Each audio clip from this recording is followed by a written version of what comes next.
you gonna do when they come for you? Bad boys, what you gonna do? What you gonna do when they come for you?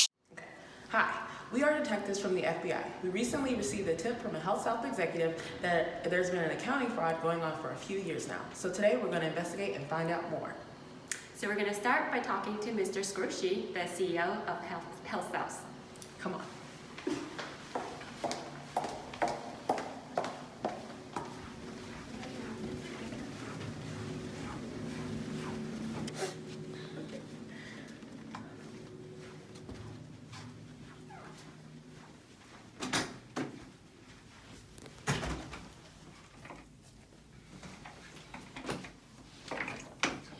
Hey, Mr. Scrushy, how are you? Hey, doing great. How are you guys?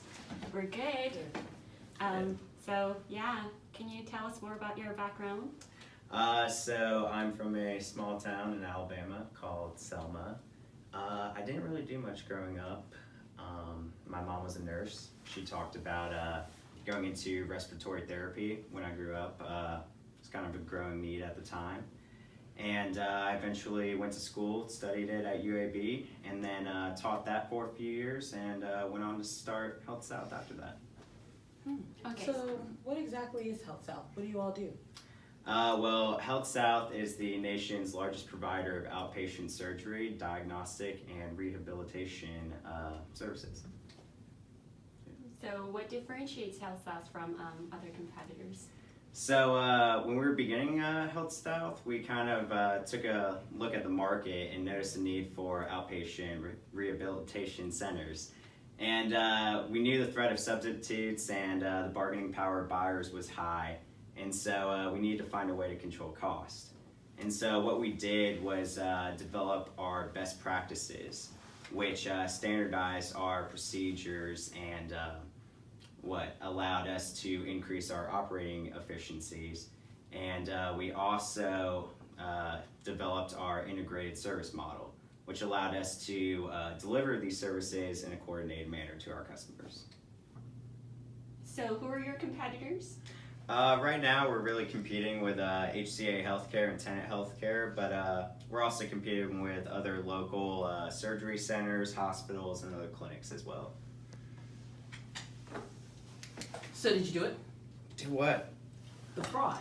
We already know. We've already received a tip from one of your CFOs and we have all the details. So do you care to explain? I have no idea what you're talking about. Okay, so next we're going to interview Mr. Aaron Bim, one of the earliest CFOs at HealthSouth. Bring him in.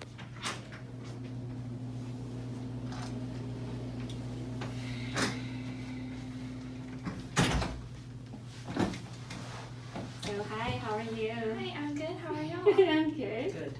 So what was your role at HealthSouth? I was there from the beginning. I was the CFO to begin with. So when HealthSouth missed its earnings target in 1996, why didn't you report it? Well, there were all of us, me and the accountant, we went to Scrushy and told him there's a shortfall and we have to report it. Like, there's no other choice. And he wouldn't accept it. He's like, no, there's no way I'm reporting a shortfall. We have to meet this expectation. And he got so angry and just started like shaking with anger and yelled at us and said, go fix it. Whatever it takes, go fix it, because I'm not reporting that. Okay. So why would Scrushy do it? He's narcissistic. He always wants to be right, no matter what. Even if he's wrong, he won't admit to being wrong. He's always had this dream of being a celebrity. Like, he wanted to be the richest man in Alabama. And that just incentivized him. And his pay was also linked to the stock price. Wall Street had these expectations, and he wanted to meet them. He didn't want to let them down. So why did you help? There was a lot of pressure from him, from Scrushy.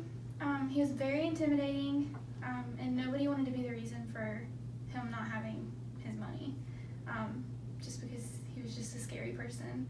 And we also rationalized it. We're like, it's going to be just this one time, and we're not going to do it again, and like, everybody does this kind of thing every once in a while. Like, it's not a big deal, it's okay. And then it just sort of like snowballed. But we were also just, all of us were enjoying life. We were making lots of money, had all these cars, houses. We were just enjoying it.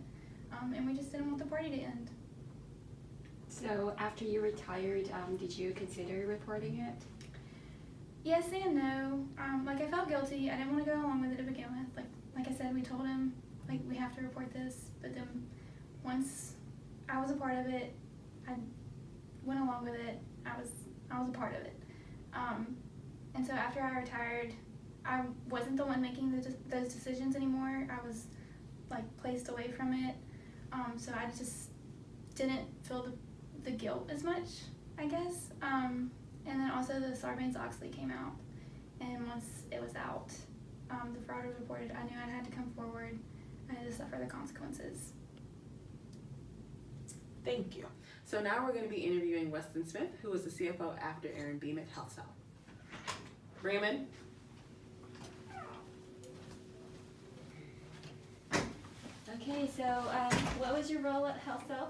I was the CFO at HealthSouth after Aaron Beam retired. So how did this fraud take place? What kind of journal entries were entered? Basically, we put in thousands of different journal entries, and we would put in several entries for one thing to make it harder to trace. We would increase an account, there was a contra revenue account called contractual adjustment, which was basically the difference between what we would charge the customer and how much insurance would pay. So it would make it look like our revenues were higher. We would also add increases to fixed asset accounts across all of our businesses to make it balance between the income statement and the balance sheet. A lot of people on the accounting team formerly worked at EY, who are our auditors, so we really knew the materiality thresholds that were used, so it was really easy to cover up in that way. Thanks to the information provided to us by Weston Smith, our team was able to complete a financial statement analysis on HealthSouth for the years between 1996 and 2002. Some of the red flag items that stuck out to us were HealthSouth's current ratio, profit margin, return on equity, and sales growth. AR was HealthSouth's largest current asset, and during 1999 to 2001, their current ratio increased due to failure to write off uncollectible receivables and shrinking their allowance for doubtful accounts. HealthSouth was also reporting over $200 million in cash that wasn't actually in their account. This is evidenced by the material difference between what was reported originally in their financial statements and what was later restated for the years 2000 and 2001. Earnings were inflated due to entries made to the contractual adjustment account to reduce expenses, and other tiny entries that were made to overstate assets or understate liabilities through acquisition deals, especially in the early 2000s, in order to meet Wall Street's expectations. HealthSouth's sales growth in the late 90s was abnormally high compared to their competitors, and changes in their cash account were not reflective of this increase in sales. When we look at their largest competitors at the time, which were HCA Healthcare and Tenet Healthcare, they were not experiencing the same level of sales growth during that time. In fact, there were a few years that they were actually sustaining losses. So in total, how much did it cost? HealthSouth actually overstated their earnings by $1.4 billion and their assets by $800 million between the years of 1996 and 2002. So were there any warning signs about Scrushy? Definitely. He was extremely aggressive. He didn't want anyone to challenge him in any capacity. He wouldn't even hire people if they would challenge him. He would yell and ridicule his employees on a regular basis. He really just wanted to do whatever it took to win, and that's kind of how the fraud started also. He just wouldn't take no for an answer. And why did you go along with it? In the beginning, we all really rationalized it. I came in after the fraud had started, but I rationalized it saying, like, it's just a small amount of money and it won't last forever. It's just 1 year, one tiny thing. No one will ever know, and we'll reverse it. But it really just became out of control and we couldn't handle it anymore. So after everything you've done, all the entries you've made, why are you coming to us now? So in 2002, when the Sarbanes-Oxley Act was passed, CFOs were required to sign off on the financial statements, and I didn't want to do it knowing there were millions and millions of dollars of fraud on these financial statements. But I went to Scrushy, who was really nice about it and was like, okay, we'll stop the fraud and everything will be fine. So I signed off on the financial statements, and then he went back on his promise, basically. And at that point, it had just been too much. The stress had really just completely taken over my life. It caused me to get divorced. I couldn't sleep at night. It was too much, and I finally just couldn't handle it anymore, and I knew that it was just wrong. Well, thank you. We really appreciate you coming to us today. So, Mr. Scrushy, why did you sell your stocks if you didn't know about the fraud?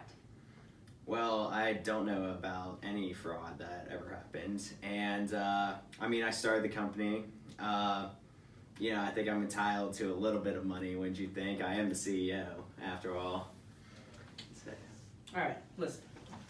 We know everything. Your CFOs came to us. They given us all the financial statements. We know about the entries. We even had someone wear a wire during your family meetings. So you can just cut the crap and already admit to what you did. Excuse me? Alright, obviously these CFOs are framing me for any wrongdoings that they did themselves. Alright? So don't come at me like that. But you're the CEO. They took orders from you. But you know what? It doesn't matter what you say. Because at this point, you're going to jail for a long time, Mr. Scrushy. Tell me what you gonna do, what you gonna do. Yeah. Bad boys, what you gonna do, what you gonna do.